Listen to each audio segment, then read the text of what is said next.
वक्फ संशोधन बिल पर आज राज्यसभा में चर्चा हो रही है। दोपहर 1 बजे अल्पसंख्यक मामलों के मंत्री किरण रिजिजू ने राज्यसभा में बिल पेश किया, जिसके बाद पक्ष और विपक्ष में वक्फ बिल को लेकर जोरदार चर्चा है।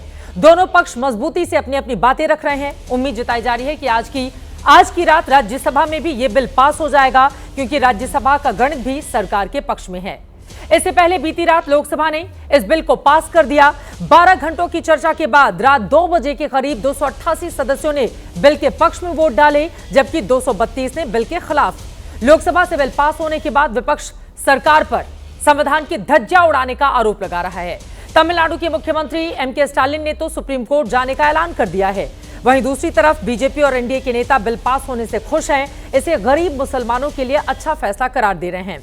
लेकिन वक्फ बिल पर दावों के बीच सवाल यह है कि वक्फ बिल को लेकर कौन सच बोल रहा है, कौन कर रहा है दुष्प्रचार, क्योंकि एक ही विषय को लेकर दोनों पक्ष अलग अलग दावे कर रहे हैं।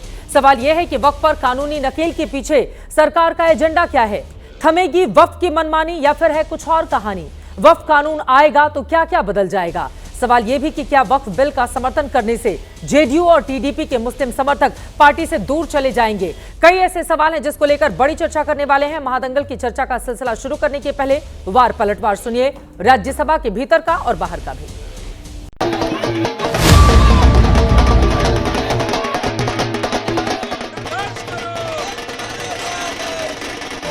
पक्ष में 288, विपक्ष में 232 प्रस्ताव स्वीकृत हुआ और विधेयक यथा संशोधित पारित हुआ। 2013 अमेंडमेंट में आपने क्या कहा? कोई भी आदमी वक्फ क्रिएट कर सकता है, तो हमने इसको चेंज करके only person practising Islam for more than 5 years can dedicate Waqf. 123 property को तो उस समय सरकार ने डी नोटिफाई कर दिया था। पूरा पार्लियामेंट बिल्डिंग भी वह प्रॉपर्टी है।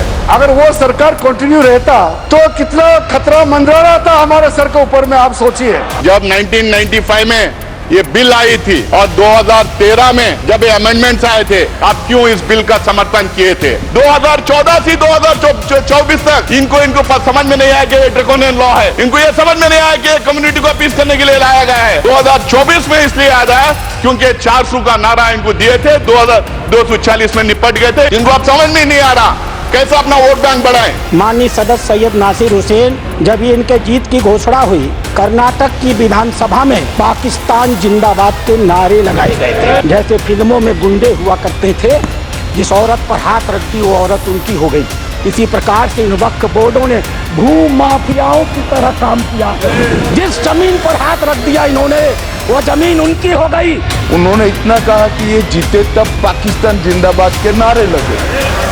इनमें इन पर क्या आरोप है? नारे तो किसी और ने लगाए, मगर नारे क्या लगे? पाकिस्तान जिंदाबाद के लगे। क्यों लगे वो नासिर हुसैन ने बताना है। अगर कोई सरकार अपने बच्चों को उसका गला घोटने पे उतारू हो जाए तो फिर सरकार निष्पक्ष सरकार नहीं है। धार्मिक संपत्तियों को कब्जा करने की एक कोशिश है। इसलिए इस बिल पर न हिंदू को खुश होना चाहिए, न सिख को खुश होना चाहिए, न ईसाई को खुश होना चाहिए, न जैन को खुश होना चाहिए, न बौद्ध को खुश होना चाहिए, क्योंकि नंबर सबको आएगा। जिस बिल को हुकूमत लाना चाहती है वो हमारे फंडामेंटल राइट्स को शदीद नुकसान पहुंचाता है। सिर्फ एक मजहबी मसला नहीं बल्कि एक कॉन्स्टिट्यूशनल इशू भी है। मैं एक बार फिर कहूँगा, ये एक निहायत अहम और संगीन आईनी मसला भी है। वक्फ बोर्ड की मनमानी पर लगाम लगा करके वेलफेयर के कार्य के साथ एक अत्यंत महत्वपूर्ण अधिनियम को संसद में, लोकसभा में पारित किया है। आज राज्यसभा में भी पारित होगा। प्रयागराज की भूमि पर यहाँ के माफिया कब्जा करते जा रहे हैं। जो कोई भी आवाज उठाता था उसको ही मार दिया जाता था, अपहरण कर दिया जाता था, गायब कर दिया जाता था। अब ये नहीं चलेगा।